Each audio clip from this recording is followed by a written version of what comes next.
Hello students, welcome to channel Sun Shiksha Academy. बच्चों, आज हम लोग साइफन ट्यूब के कॉन्सेप्ट को समझते हैं और देखते हैं रियल लाइफ में इसके यूज कैसे किए जाते हैं। एक वीडियो से समझते हैं, फिर आगे डिटेल एनालिसिस करते हैं। ये साइफन ट्यूब एक बेंड ट्यूब होती है जिससे लिक्विड को एक रिजर्वायर से दूसरे रिजर्वायर में ट्रांसफर किया जाता है। जैसा कि एक फार्मर जो है इरिगेशन के लिए इस ट्यूब को यूज कर रहे हैं। पहले डिप किया और डिप करने के बाद ट्यूब से कंटिन्यूअसली वाटर फ्लो बाहर की ओर होने लगा और इसे कहते हैं हम साइफन ट्यूब। डिप करने से क्या होता है बच्चों, पहले इसकी एयर बाहर निकलती है, उसके बाद कंटिन्यूअसली वाटर फ्लो स्टार्ट हो जाता है। और इसको एक और वीडियो से समझते हैं हम लोग। यहां से देखिए, ये एक ग्लास से लिक्विड को दूसरे ग्लास में ट्रांसफर किया जा रहा है।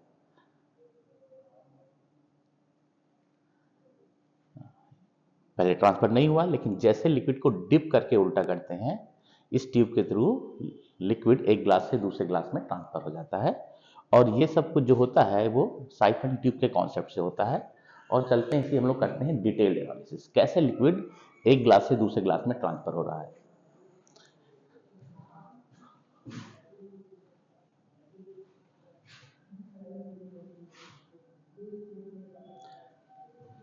तो बच्चों,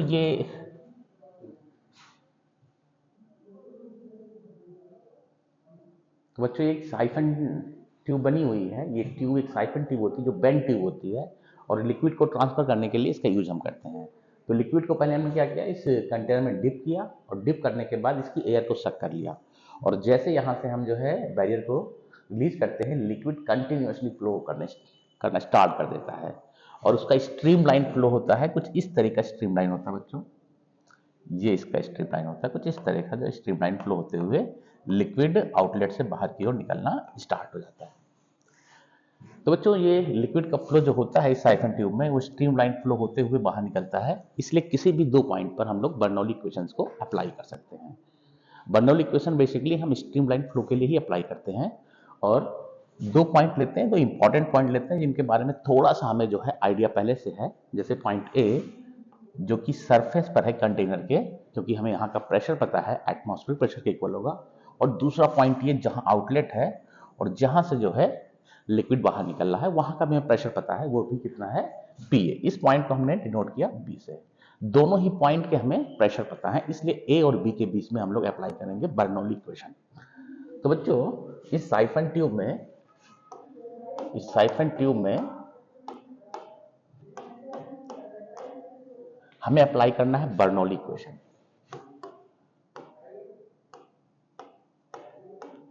बर्नौली इक्वेशन क्यों अप्लाई कर रहे हैं? क्योंकि इस साइफन ट्यूब के थ्रू जो लिक्विड का फ्लो होता है वो स्ट्रीमलाइन फ्लो होता है, इसलिए हम अप्लाई कर रहे हैं यहाँ पर बर्नौली इक्वेशन। दो पॉइंट्स के बीच में अप्लाई करते हैं हम लोग, बिटवीन ए एंड बी। ए से लिक्विड, ए पॉइंट सरफेस पर है कंटेनर के, और बी जो है जस्ट आउटलेट पॉइंट है इस ट्यूब का।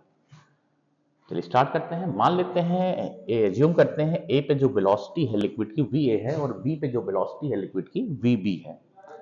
और बर्नौली इक्वेशन कहती है pressure at point A plus half rho V A square plus potential energy लिखते हैं। अगर हमने बी को डिफरेंस मान रखा है तो ए की पोटेंशियल एनर्जी जो होगी वो रो जी एच होगी, H, small h. A point B से स्मॉल एच हाइट अबव है, equals to P B plus half rho V B square और जीरो। इसी को हमने रेफरेंस पॉइंट माना है, इसलिए यहां पर लिक्विड की पोटेंशियल एनर्जी हम लोगों ने जीरो एज्यूम की है। हाँ बच्चों, तो पी ए इक्वल्स टू, दोनों ही एटमॉस्फेरिक प्रेशर के इक्वल होंगे, ए पॉइंट और B point, half rho V square A square plus rho G H. अच्छा, बी पॉइंट का भी प्रेशर पी नॉट है, plus half rho V B square plus zero.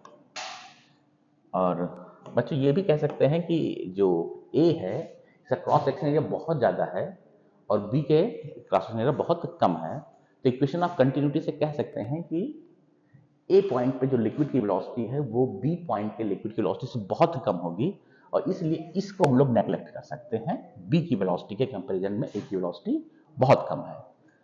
तो यहां से बच्चों rho G H equals to half rho V B square, और यहां से हम लोग कैलकुलेट करते हैं कि बी से पॉइंट से जो लिक्विड निकल रहा है उसकी वेलोसिटी होगी √2gh। स्ट्रीमलाइन फ्लो होते हुए लिक्विड आउटलेट से बाहर निकल रहा है जिसकी वेलोसिटी निकल के आई है √2gh।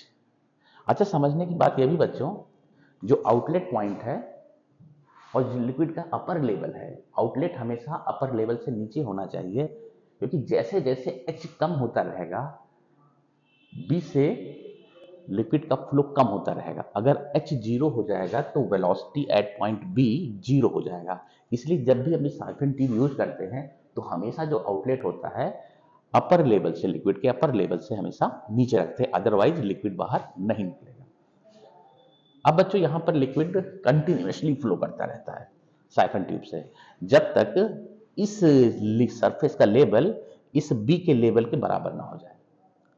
अगर लिक्विड फ्लो हो रहा है तो हम किसी भी पॉइंट का प्रेशर निकाल सकते हैं, कैलकुलेट कर सकते हैं। चलते बच्चों देखते हैं कि अगर हम लोग जानते हैं बच्चों अगर लिक्विड फ्लो कर रहा है तो यहाँ पर प्रेशर ज्यादा होता है और जैसे जैसे हम ऊपर की ओर जाते हैं प्रेशर घटता रहता है, कम होता रहता है।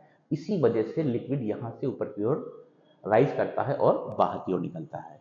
तो सबसे कम प्रेशर जो होगा वो हम कह सकते हैं इस सी पॉइंट का ही होगा, और सी पॉइंट के प्रेशर को हम लोग कैलकुलेट कर सकते हैं। कैसे कैलकुलेट करेंगे? हम लोग फिर से जो है बी पॉइंट और सी पॉइंट के बीच में बर्नौली इक्वेशन अप्लाई करेंगे। बी पॉइंट की वेलोसिटी हमने ऑलरेडी कैलकुलेट कर ली है √2gh, वही वेलोसिटी सी पॉइंट की भी होगी, क्योंकि equation of continuity a1v1 equals to a2v2 से कह सकते हैं कि क्रॉस सेक्शन एरिया दोनों का सेम है, इसलिए बी पॉइंट पे जो वेलोसिटी होगी वही लिक्विड की वेलोसिटी सी पॉइंट पर भी होगी। तो बच्चों velocity at point C equals to velocity at point B. फिर से अप्लाई करते हैं बच्चों हम लोग Bernoulli equation between point B and C.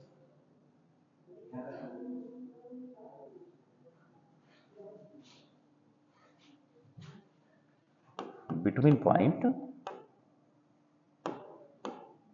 point B and C, half rho VB square plus PA plus half rho VB square plus ये reference point है इसलिए पोटेंशियल एनर्जी जीरो ज्यूम करते हैं हम लोग, then PC plus half rho VC square plus rho G H plus H small h plus capital H। VB और VC equal है इसलिए इसे हम कैंसिल आउट कर सकते हैं, और PA एटमॉस्फेरिक प्रेशर है equals to PC plus rho G H plus H।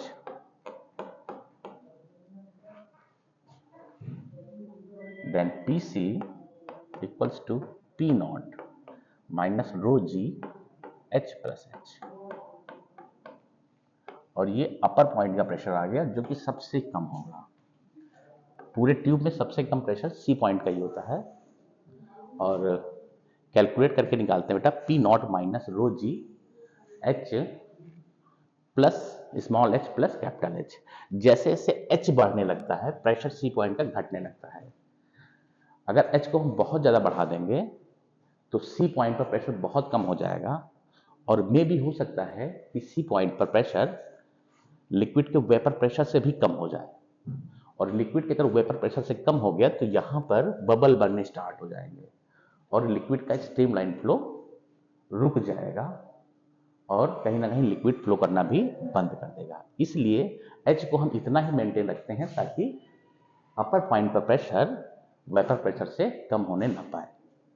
तो इस तरह से बच्चों हम लोग किसी पॉइंट की हम लोग वेलोसिटी कैलकुलेट कर सकते हैं, किसी भी पॉइंट की हम लोग प्रेशर कैलकुलेट कर सकते हैं, और लिक्विड का जो फ्लो होता है साइफन ट्यूब में वो स्ट्रीमलाइन फ्लो होता है।